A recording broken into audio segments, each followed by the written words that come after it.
ለኢትዮጵያ የግብርና ምርታ ሚድሮክ ኢንቨስትመንት ግሩፕ ሚድሮክ ለሀገር ለአንድ ሀገር እድገት የተፈጥሮ ጸጋዎችን ከዘመናዊ የሰው ልጆች የፈጠራ ውጤቶች ጋር በማስተሳሰር የተሻለ ነገር ለመፍጠር መስራት አስፈላጊ ነው። ይህንን ለማሳካት ደግሞ የመንግስትና የግሉ ዘርፎች አስተዋጽኦ በእጅጉ ያስፈልጋል።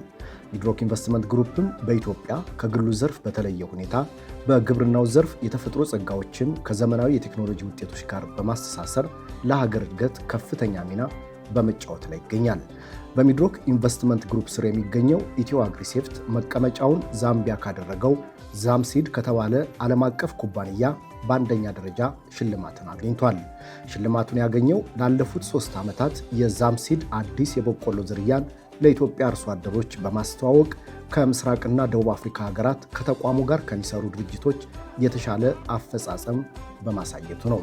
ኢትዮ አግሪሴፍት ZMS 721 ወርቅማ የተሰኘ የበቆሎ ዝርያ ለጎጃም አካባቢዎች፣ ሐዋሳ፣ ነገሌ አርሲ፣ ጉራጌ ዞን፣ ጅማና ሌሎች አካባቢዎች ለሚገኙ አርሶ አደሮች በማስተዋወቅ መጠቀም የጀመረ ሲሆን ቀድሞ ይጠቀሙት ከነበረው አንጻርም ከፍተኛ ለውጥ አምጥተውበታል።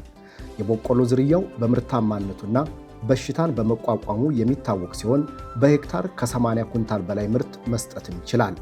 የሀገሪቱን የበቆሎ ምርታማነት በእጅጉ ለማሳደግ ዝርያውን የበለጠ ለገበሬዎች የማስተዋወቅ ሥራ በቀጣይነት የሚሰራ ይሆናል። ሚድሮክ ኢንቨስትመንት ግሩፕ ሀገርን ለማሳደግ ከሚሰራባቸው የኢንቨስትመንት መስኮች ግብርና አንዱ ሲሆን ዘርፉን በማዘመን ምርታማነትን በማሳደግ ኢትዮጵያ ከዘርፉ የምታገኘውን የውጭ ምንዛሬ ለመጨመር የአርሶ አደሩን ተጠቃሚነት ለማሳደግና የምግብ ዋስትናን ለማረጋገጥም በስፋት በመስራት ላይ ይገኛል። ሚድሮክ ኢንቨስትመንት ግሩፕ የሀገር ሀብት